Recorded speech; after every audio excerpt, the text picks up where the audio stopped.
Hi, this is Adam from Wardtone Records in Hampton, New Hampshire, and this is a record that I'm keeping. John Scofield A Go Go.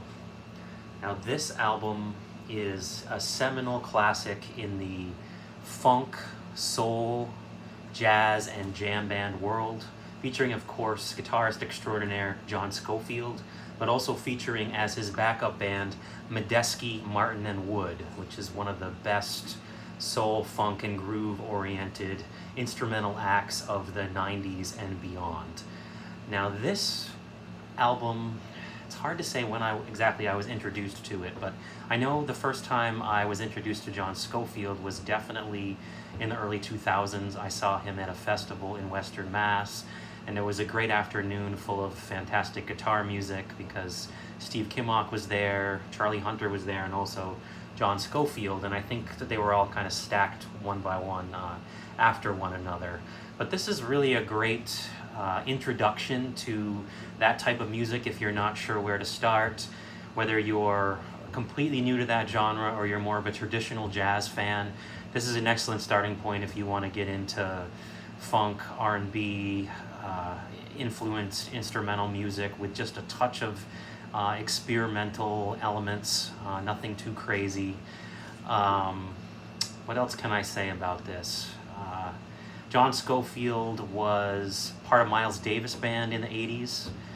He was on several great Miles Davis albums. Once Miles Davis kind of went through his electric phase, so it was, his more contemporary phase. It sounds nothing like Kind of Blue. It's much more fusion oriented. But Scofield mellowed out just a bit by the time he got to this album, so it's much more groove-oriented. I wouldn't say at all smooth. His tone has really got a bit of a bite and an edge to it and a sharpness that you don't always hear in contemporary jazz musicians, and his phrasing and his use of harmony and chord structure and really his note choices are just something very unique and original to him. He's really one of my favorite guitarists, and this is hands down my favorite album of his, although there were many. And he's one of those legends that you can still catch. He typically comes through the area about once a year. Sometimes he plays at UNH. He has played a couple of shows at Jimmy's Jazz and Blues Club. He plays in Boston frequently. This is definitely someone you should check out, and definitely an album that you should at least stream to get a feel for it. There are some notes on Discogs about this album saying that it's poorly mastered, that it sounds absolutely terrible. I think there was some kind of a manufacturer's defect in an early pressing of it, because there are even some people I'm aware of who got a recall notice, which is extremely rare. My understanding is that they've repressed this, because I have an unsealed copy at home that I've listened to probably 10 times, and the noise floor is a little bit high on it because there's over an hour of music on here, and they've made the decision to put it onto one LP rather than two. Of course, there's advantages and disadvantages to it. The advantages being you only have to flip it over once, and it's a more affordable product.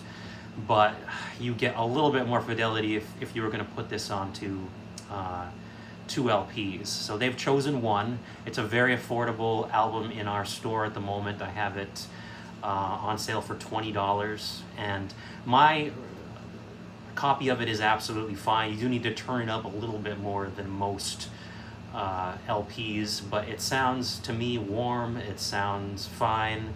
It's an improvement over the streaming quality sound in my view, and I've sold 5 or 6 of them so far and haven't heard any complaints. So John Scofield A Go Go, it's a record that I'm keeping, but you can have it too.